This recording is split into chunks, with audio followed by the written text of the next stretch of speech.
Assalamualaikum warahmatullahi wabarakatuh. Perkenalkan, nama saya Krisdi Marsono dari kelas IT 203. Kali ini saya akan mencoba mengerjakan soal ujian akhir semester estetika humanisme.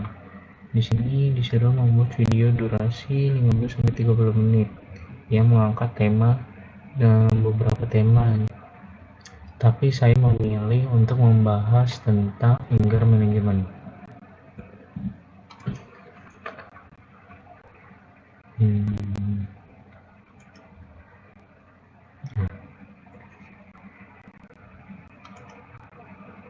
Anger management.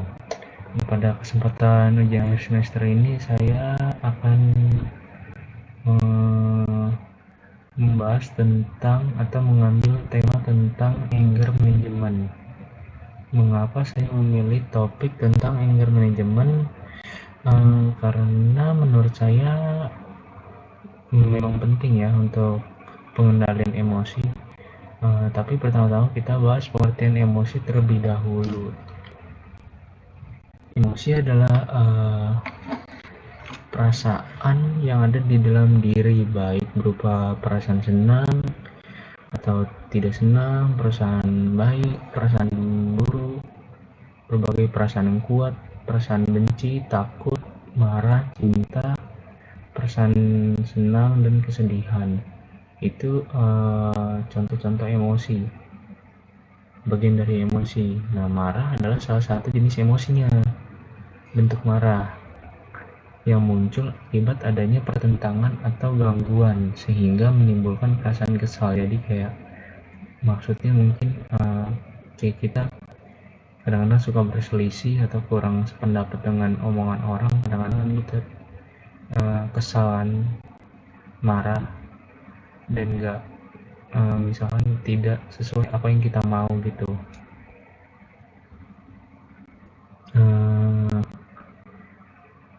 Yang muncul akibat adanya pertentangan. Marah adalah salah satu emosi yang muncul akibat adanya pertentangan atau gangguan sehingga menimbulkan perasaan kesal, kecewa, frustasi, atau sakit hati. Kan kadang-kadang kita kalau kesal, marah, pasti yaitu outputnya kesal, kecewa, sakit hati, kayak marah-marah jadinya. Kadang marah-marah juga kita kadang-kadang suka diem aja gitu. Seseorang bisa marah pada orang tertentu karena faktor tertentu, acara atau peristiwa traumatis, dan marah pada masalah pribadi. Mungkin maksudnya masalah pribadi kayak mungkin kita ada suatu masalah di kantor atau di rumah, terus ada kejadian-kejadian yang membuat kita menjadi marah. Faktor-faktor tertentu itu yang bisa mengakibatkan kita menjadi marah.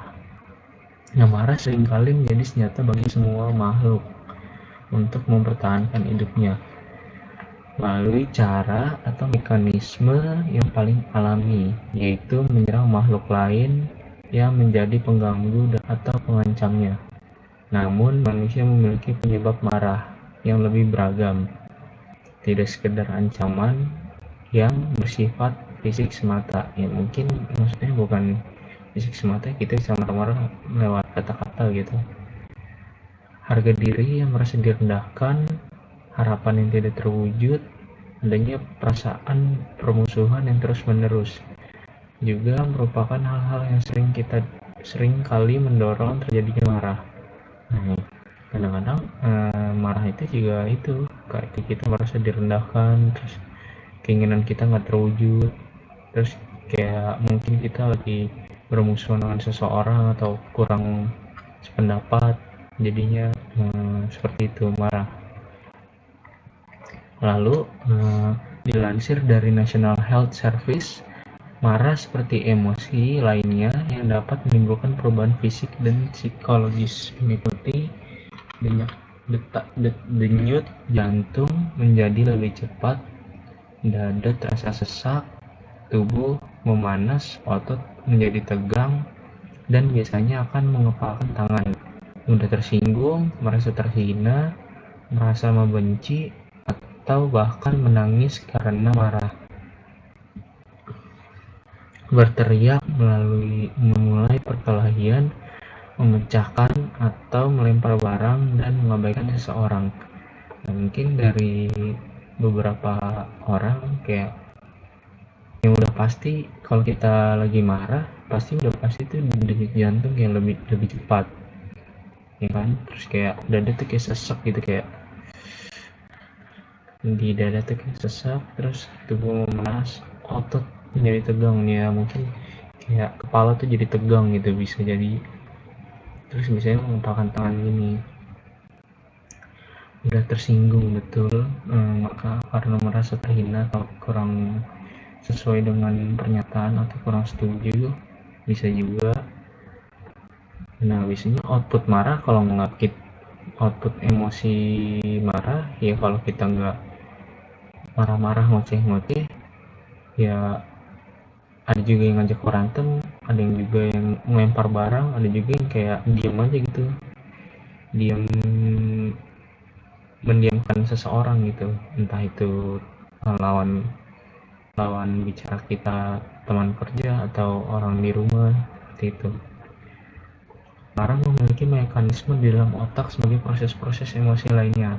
Sebagaimana diketahui, otak memiliki satu bagian disebut dengan amigdala yang memiliki fungsi untuk mengidentifikasi ancaman-ancaman. Ancaman-ancaman tidak selalu harus bermakna fisik, tetapi juga bermakna psikologis.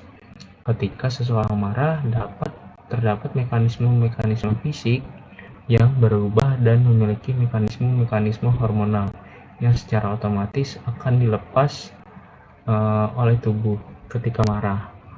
Dalam otak akan melepas jenis-jenis bahan kimia yang bernama katekolimin. Bahan kimia ini berfungsi untuk neurotransmitter. Pelepasan bahan kimia ini akan menimbulkan ledakan energi yang akan bertahan beberapa menit. Selanjutnya melalui beberapa proses yang cepat. Kemudian ada tambahan pelepasan hormon adrenalin dan non-adrenalin yang menyebabkan rangsangan untuk marah bertahan lebih lama dan menimbulkan reaksi-reaksi yang tidak logis seperti berani yang berlebihan, tidak peduli, bahkan sampai pada perbuatan yang sangat ganjil. Bersamaan dengan proses pelepasan hormon-hormon dan bahan kimia di dalam otak tersebut, kemudian secara fisik akan berdampak kepada detak jantung yang meningkat, otot-otot tubuh yang merenggang, tekanan darah yang meningkat, laju nafas yang meningkat, seiring dengan detak jantung yang makin kencang. Wajah menjadi kemerah-merahan, seiring dengan aliran darah yang meningkat. Ikutnya pelepasan adrenalin sebagai akibat dari proses marah tersebut. Kemudian menyebabkan situasi marah bisa bertahan lama, bahkan sampai beberapa hari, karena hormon adrenalin tersebut masih bertahan dalam waktu yang lama atau berjam-jam, bahkan terkadang berhari-hari. Jadi kadang-kadang kita kan kalau marah bisa sehari, bisa lama banget marahnya. Itu tergantung dari orang tersebut, karena dari tekanan fisik dan laju nafas yang sering dengan detak jantung yang makin kencang. Lalu pelepasan adrenalin tersebut juga membuat ambang batas marah menjadi lebih rendah, sehingga seseorang akan lebih rentan marah jika mengalami gangguan.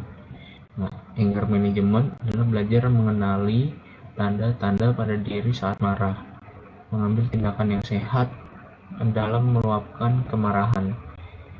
Nah, secara sederhana dapat diartikan bahwa anger management adalah mengendalikan rasa marah, bukan mencegah atau menahan rasa marah. Ya, menurut saya marah adalah sebuah salah satu bentuk emosi yang wajar untuk seseorang gitu. Tapi balik lagi, gimana caranya output marah kita dapat diminimalisir terhadap lawan bicara kita atau orang di sekitar kita. Jangan sampai karena kita tidak bisa mengendalikan amarah kita, dampaknya bisa ke kerjaan atau hubungan-hubungan kita terhadap orang-orang yang kita cintai atau orang-orang terdekat kita gitu. Nah, apa sih pentingnya anger management? Saat marah, secara alami tubuh akan menanggapi emosi tersebut secara agresif. Hal ini merupakan bentuk perlawanan dan pertahanan diri. Saat marah, harus menghindari tindakan agresif berupa kekerasan fisik karena bisa membahayakan orang lain dan merugikan diri sendiri. Jika sampai terjadi, pasti akan menyesal atas apa yang dilakukan. Rasa menyesal ini menimbulkan rasa membenci diri sendiri dan pada akhirnya bisa berdampak buruk bagi kesehatan, seperti meningkatkan risiko depresi, tekanan darah tinggi, atau hipertensi, dan penyakit jantung. Nah, jenis-jenis marah itu ada apa aja sih? Marah ke dalam atau marah implisit atau anger in, yaitu rasa marah yang diarahkan ke dalam diri sendiri yang mengakibatkan depresi dan kebencian yang ditahan. Mungkin diarahkan ke dalam diri sendiri yang mengakibatkan depresi atau kebencian yang ditahan. Jadi mungkin kita tidak melepaskan rasa emosi itu, jadi kayak ditahan gitu di dalam diri sendiri. Nah, marah yang kedua ada marah keluar atau eksplisit, atau biasanya anger out, yaitu rasa marah yang diarahkan pada orang lain atau benda lain yang merupakan pengekspresian dari perasaan benci dan permusuhan yang tertahan. Jadi output marah kita salurkan melewat kita marah-marah kepada orang lain atau itu melempar barang. Nah, selanjutnya peran otak saat marah. Sebagaimana diketahui, marah tidak bisa terkontrol, sangat membahayakan bagi diri sendiri maupun terhadap orang lain. Kelebihan manusia dibandingkan dengan makhluk lain adalah dikaruniai otak untuk berpikir dan mengontrol dirinya. Yaitu kita kan punya otak dan punya hati, ya kan? Jadi kita gimana caranya kita mengendalikan rasa amarah kita dan mengeluarkan output marah kita seperti itu, seperti yang dibilang tadi, secara sehat. Walaupun marah juga dihasilkan oleh mekanisme otak, namun pengendalian marah juga dilakukan oleh otak. Itulah sebabnya seseorang harus mampu mengendalikan kemarahannya melalui proses pengendalian di dalam otak. Sebenarnya marah adalah luapan emosi yang normal, akan tetapi terus-terusan marah dengan tanpa alasan tentu tidak baik bagi kesehatan dan kesejahteraan diri sendiri. Karena itu penting identifikasi penyebab marah. Nah, identifikasi penyebab marah itu apa aja sih? Yang pertama itu kurang tidur. Hal ini sering menyebabkan emosi meledak tanpa sadar. Adalah karena Anda sedang kelelahan atau tidak cukup tidur. Kurang tidur dapat menyebabkan otak ikut kelelahan, sehingga kerjanya menurun. Alhasil Anda sulit berkonsentrasi, jadi suka bingung sendiri, terus sulit berpikir jernih, hingga sulit untuk mencerna informasi baru. Tubuh yang kelelahan ditambah dengan kerja otak yang loyo membuat produktivitas Anda merosot tajam, yang kemudian berbuah menjadi stres. Stres akibat tuntutan pekerjaan ditambah berbagai efek kurang tidur bisa membuat emosi meledak bagi bom waktu.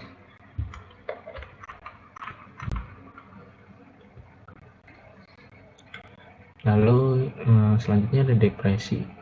Seseorang yang suka marah tanpa sebab bisa disebabkan oleh depresi yang mungkin ia miliki, baik disadari maupun tidak. Selain menyebabkan rasa putus asa, depresi juga bisa menyebabkan seseorang mudah marah. Bahkan kadang orang depresi bisa merespon suatu hal dengan perilaku atau ucapan kasar.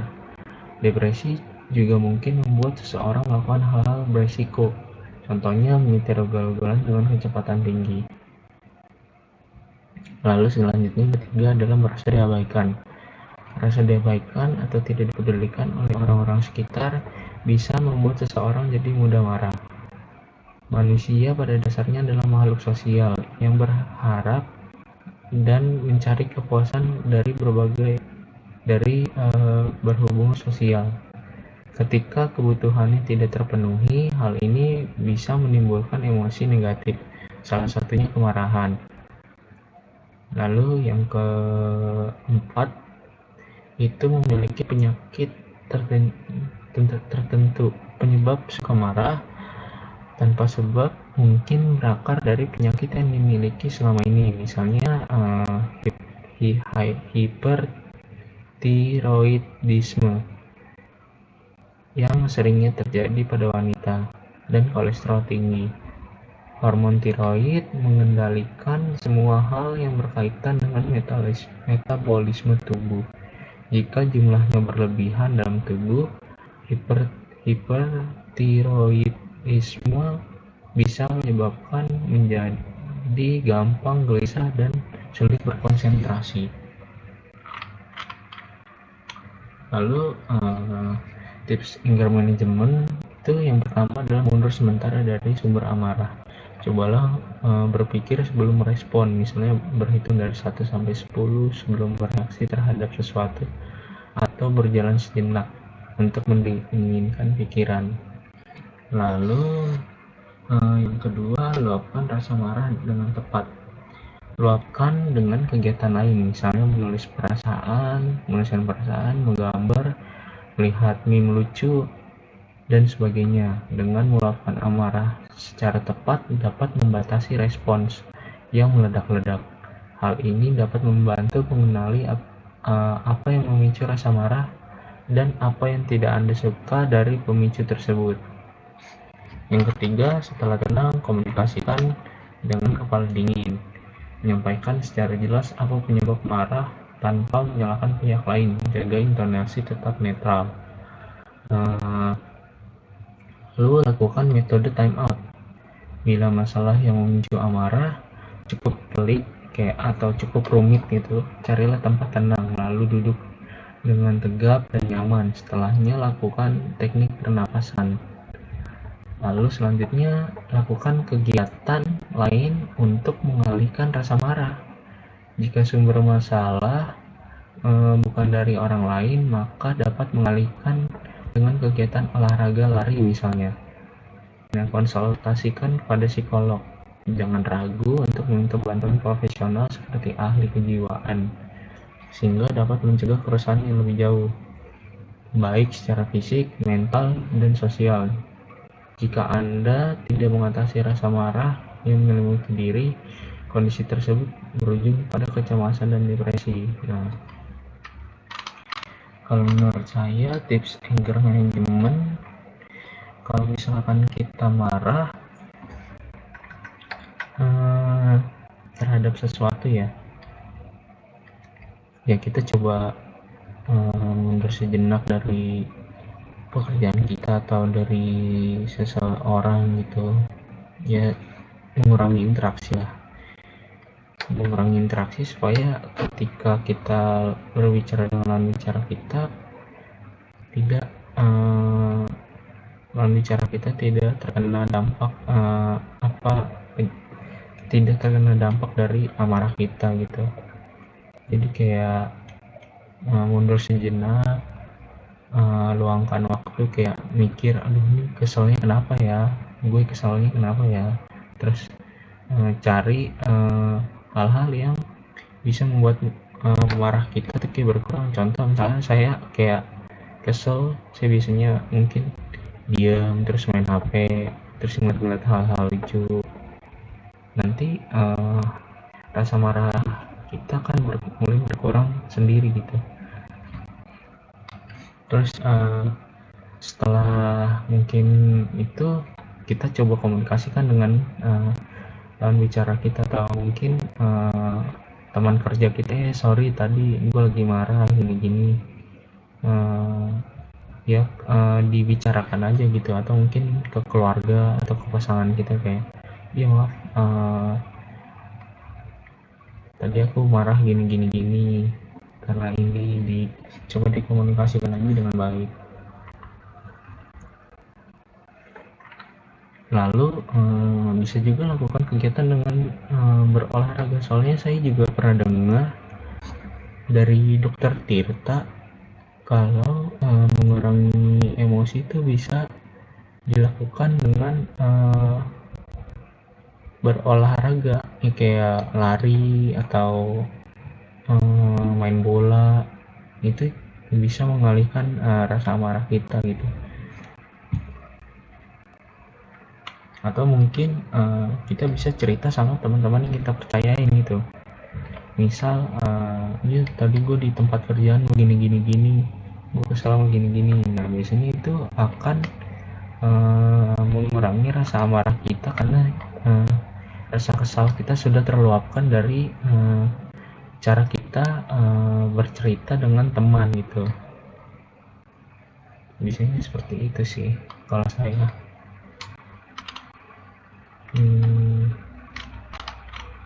Sepertinya kurang lebih seperti itu kalau untuk anger management.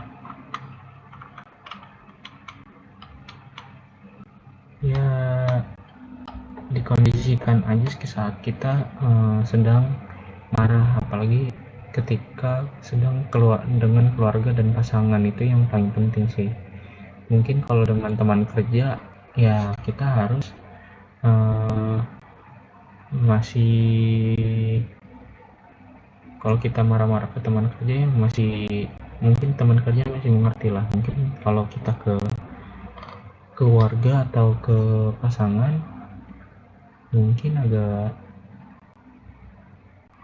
harus dikondisikan sih, supaya mungkin oh iya sebentar ya, aku butuh waktu untuk ngobrol, aku lagi kesal. Jadi biarin tunggu amarahnya reda, baru nanti aku bakal ngomong sama kamu gitu, atau gitu Bu. Mungkin gitu sih kalau menurut saya, pendapat saya. Mungkin kurang lebihnya cukup dari saya. Mohon maaf jika ada kesalahan kata atau kurang penyampaiannya, mohon dimaklumi. Mohon maaf. Untuk materi saya cuma ngambil dari materi yang sudah dibagikan lewat LMS. Jadi saya coba buat skripnya lalu saya baca.